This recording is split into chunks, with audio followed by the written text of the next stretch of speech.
Thank you so much. I'd like to thank the conference organizers and my fellow speakers, as well as everyone who is giving me their time today to join me in talking about a topic that I'm very passionate about. And it's really centered around improving outcomes for patients with cervical cancer, specifically, how can we use tumor biology to help us accomplish that goal?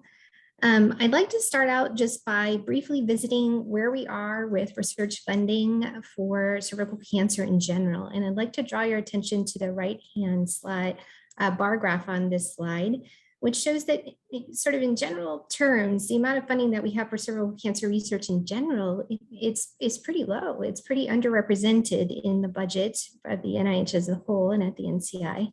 And if we drill down a little bit deeper and ask specifically what kinds of projects are being funded, those that are really focused on improving treatment outcomes are even more underrepresented in that group of funded projects.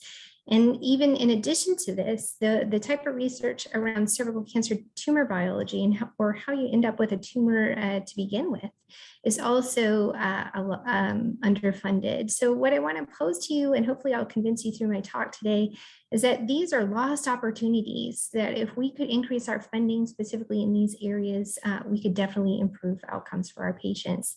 And I truly believe that that time is now. So clinically, I'm trained as a radiation oncologist, and I'm going to focus the talk today on improving outcomes for patients with a locally advanced disease. So these are patients who don't qualify for surgical resection. Instead, they're treated with a combination of radiation therapy and concurrently administered cisplatin chemotherapy. This is the standard of care. It hasn't changed in more than 30 years. But what has changed a little bit are our radiation treatment techniques. In fact, they have gotten really, really good. From a radiation oncology point of view, this is very high dose, high precision, state-of-the-art radiation delivery. What do I mean by that? So radiation for cervical cancer comes in two parts. So there's an external beam portion of the treatment that is delivered at my institution using intensity modulated radiation therapy, or IMRT. We use that to target the tumor itself in the lymph node regions that are involved with cancer, including the pelvic lymph nodes. And that's delivered with a daily treatment of radiation using a linear accelerator. But then separately, we can increase the dose to the tumor itself through a series of internal treatments directed to the tumor. This is called brachytherapy, or high dose rate brachytherapy is typically what is used. This has a really impactful quality of the radiation. We're really able to drive the dose quite high with a pretty nice dose distribution. So for this reason, the central portion of this tumor is seeing 200 gray of radiation. These are doses that we dream about for being able to deliver for tumors in other sites. But despite sort of these technological improvements in radiation delivery, we still see about a 33% failure rate amongst our patients with locally advanced disease. And I want to pose that I think the gap that we need to fill to close this is to understand differences in cervical tumor biology. So the approach that we've taken in my lab over more than a decade now is that as a physician scientist, as someone who sees and treats patients with cervical cancer, I make observations. We make observations from the patients that we see in clinic. And a lot of the observations that we make, how are the patients doing? Which patients are having difficulty with this treatment? Which patients are responding? Which ones are not? We have a lot of tools that we can use. In addition to our physical exam, we are really interested in functional imaging. And I want to spend a little bit of time talking about FDG PET scans and the work that we've done in this area. We have very generous, wonderful, amazing patients that we take care of, and a lot of them contribute tumor samples and blood samples to us. And we can use that to study what is it about the biology of these tumors. We can link it to their outcome data. And of course, in the laboratory, we are getting better and better with our model systems. We have model systems for cervical cancer, both in cells and in animal models, that allow us to design new therapies and interrogate those at the bench. Ultimately, we want to take these therapies back to our patients in the form of clinical trials. So I'm going to be coming back to this continuum through the talk today. So I told you I was going to tell you a little bit about FDG PET scans and what this tells us about cervix tumor biology. So FDG is nothing but a labeled glucose analog. It is sugar, and tumors like glucose. A lot of tumors have altered glucose metabolism. And what you're looking at in this slide is an FDG PET scan on your left-hand side and a CT scan on the right-hand side of a young lady with a cervical tumor. The fusion images in the middle. We use these images to help us define our radiation therapy fields. It's very, very useful for that purpose. You can see in this picture that this young lady's tumor has grown to involve the regional lymph nodes. But in addition to just telling us how we can design our radiation therapy fields better, this image can also tell us about the biology of the tumor. We can draw a circle around this tumor and we can actually extract information from it. And some of the information that we can quantify is the amount of glucose uptake in the tumor. And that can be described using a lot of metrics. One of the most common ones that we use is the standardized uptake value, or SUV. The equation is on the bottom of the slide. That part's not really so important. But what is important is that if we go back to our patient data and we look at the SUV, or the amount of glucose uptake in the tumor, we can see that that's an individual characteristic of cervical tumors. Some tumors take up a lot of FDG and some not very much at all. And it is in fact an independent characteristic of the tumor. It's not directly related to the tumor volume. Now, this is data from more than 280 patients treated with standard of care cisplatin and radiation. And you can see on the left-hand side is overall survival, and on the right-hand side is progression-free survival. Same is true for local recurrence, same is true for distant metastasis.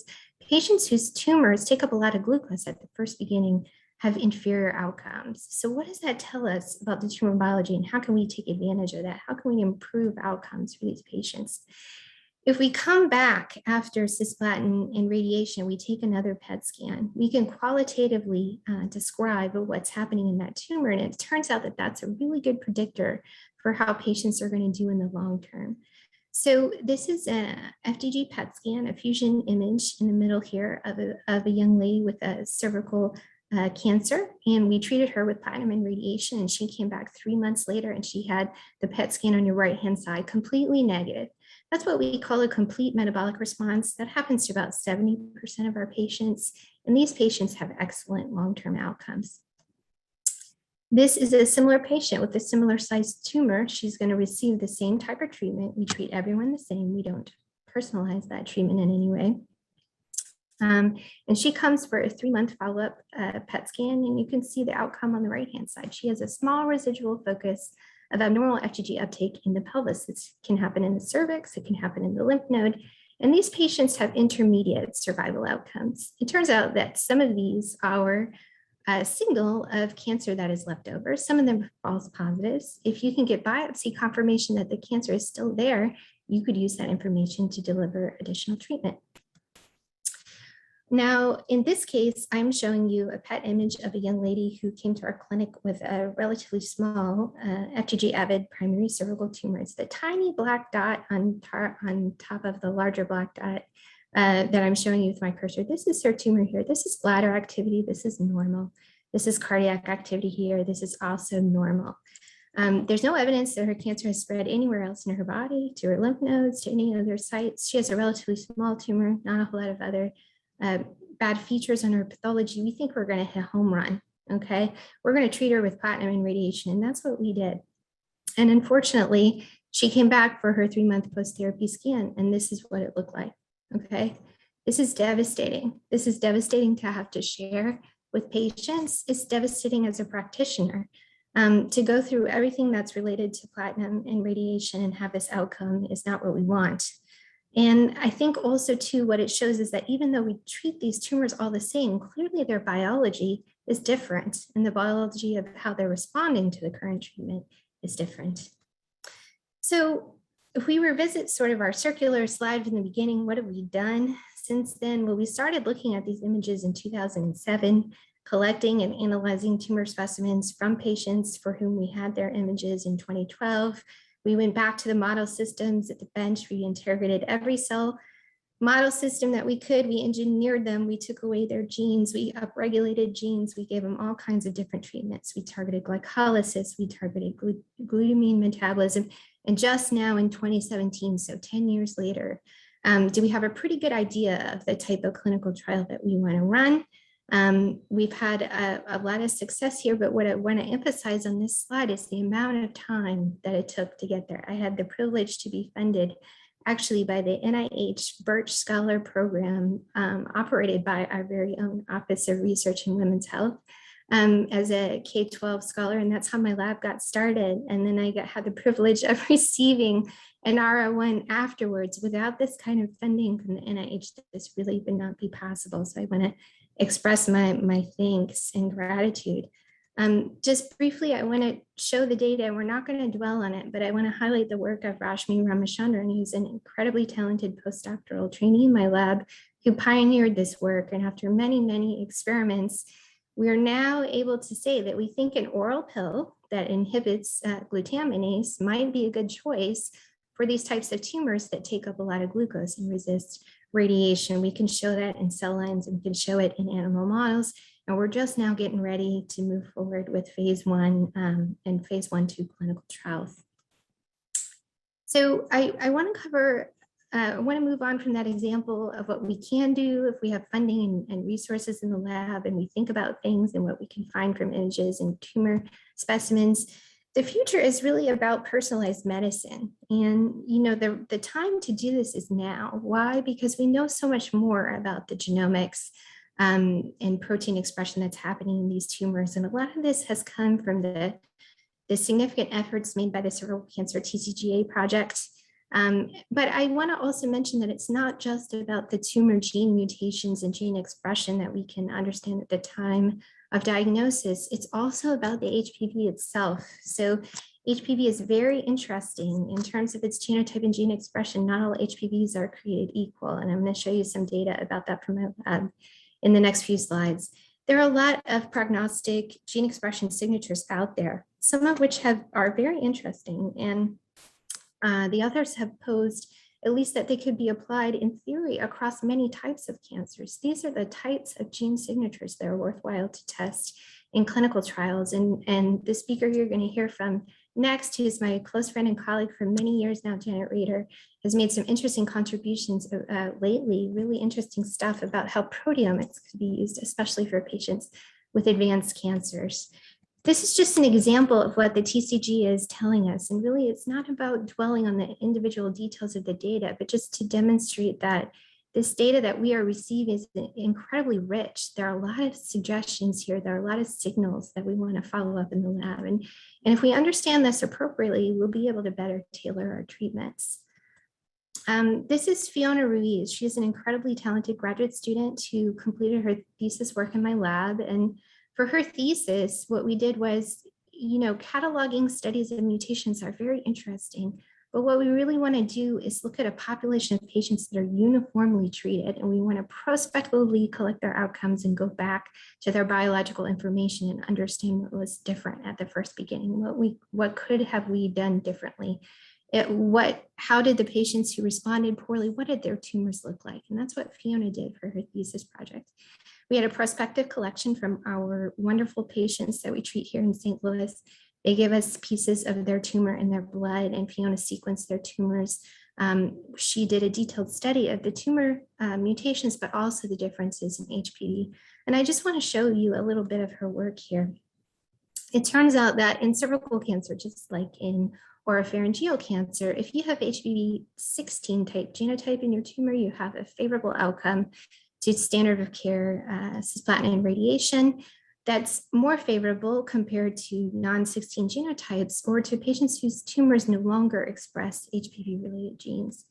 And separately from that, the individual viruses themselves have a very complicated gene transcription. Even though they have a very small genome, they do some funny business with making their genes. They make alternatively spliced forms of some of the messages that express the viral oncoproteins. So in the case of E6, there's an alternate form called E6 star and a full-length form called E6. And it turns out that tumors that express the alternate form have resistance to radiation. So Fiona can go back to the lab, she can engineer these cell lines, she can put in these alternative transcripts, she can turn them up, she can turn down, she can radiate them, we can give them chemotherapy.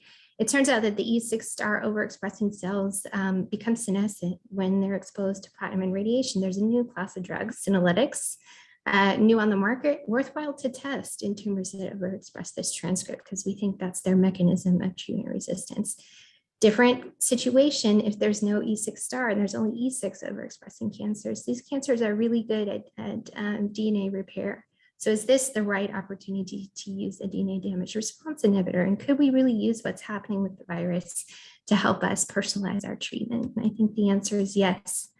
In the last few minutes, I just want to revisit the concept of imaging biomarkers again, because I really believe in the power of imaging and what it can tell us. If we draw a circle around this tumor again, and we look at that SUV in various ways, it's a continuous variable. It can be high or low. We can go back to the pre-treatment tumor biopsies from these patients. And this is John Floberg. He was a talented MD PhD resident. He's now an assistant professor at Wisconsin. He determined that in these tumors that take up a lot of glucose, they have increased infiltration by tumor permissive macrophages. We went on to do some benchtop experiments with these macrophages and tumor cells. When we culture them together, it turns out that they talk to each other, and the M2 macrophages help the tumors take up glucose and resist standard of care treatments. So I hope just through a couple of examples, I have convinced you that there are things that we can do better. There are some future directions that we can utilize to improve treatment outcomes for our patients. There are definitely new targets that could be combined together with radiation to improve outcomes for patients who are resistant to the standard of care. I've mentioned a few of them today. DNA damage response inhibitors, metabolic targets, inflammatory pathways, very important. In the laboratory, we need to make sure that we're using the best available model systems. It's no longer about 2D culture on plastic. We want to think about co-culture and 3D organized systems. We want to use the best available mouse models, genetically engineered mouse models that are immunocompetent, and also patient-derived xenografts, which we have been making. In terms of the future, it's really going to be about personalized medicine. How can we do this and apply it to our patients? And again, it's not just about genomics. There are other places that we can find individualized information, and imaging is just one of them. So what do we really need to bring these approaches to our patients? This is a question that I get asked a lot. And it's really about funding. I want to say it again, funding. We need more funding, especially as it pertains to improving outcome for the local control of solid tumors. Local control is very important, incredibly important in cervical cancer, not only for cancer control, but also for the morbidities of our treatment. We need increased representation from gynecologic oncology and radiation oncology in the room when we're making funding decisions and when we're figuring out how to do this. We need a faster path to establish safety for our lead candidates as we make them to the phase 1 trial. It's taken a lot of resilience in trying and retrying and applying and getting rejected grants to get to where we are today. So, and it's difficult. It's difficult to study drug and RT combinations because there's a lot of subtlety to it. The drugs can go in various concentrations. How do you do it with RT before, during, after? What RT dose and fractionation? You have to be really careful and make sure it reflects what we're doing in the clinic. And that's why you need good model systems. And ultimately, it's not really about who's the most productive individual scientist. We're really going to have to collaborate both within the United States and globally. So it's really a team science problem. What are the opportunities for the future? Well, again, hopefully I've convinced you as an alum of the Birch Scholar Program that this is an outstanding mechanism. I highly, highly recommend that these type of mechanisms continue to train the next generation of scientists who are going to help us solve this problem. And in addition to, K-level programs, we need to be able to get our K trainees into the R phase of funding. And so, R-level funding for cervix cancer research is incredibly important, especially for cervix tumor biology and for treatment improvements. I've listed some sample RFAs that I think would be some great suggestions moving forward. I think preclinical modeling is really improving. There would be some wonderful things that we could look at there for HPV-associated cancers in general. Novel imaging and genomic biomarkers for outcome prediction definitely need help getting through to personalized medicine, making it a reality. Technology is great, but how are we going to utilize that in resource-poor settings, both within the United States and abroad? I think we can use our minds to make our technology available to others. I talked a little bit about targeted therapies and ultimately about personalized treatment. How do we make that a reality? And ultimately, if we get more R-level funded investigators, we'll be better able to apply for these group grants, which I think are really needed to make transformative change. And in my last slide, I want to acknowledge again our patients who are so wonderful and willing to go with us on this journey to do translational science at the highest level. The Birch program, of course, and NIH for funding me. I also received funding from the AACR. You can see the funding from my lab members at the bottom here.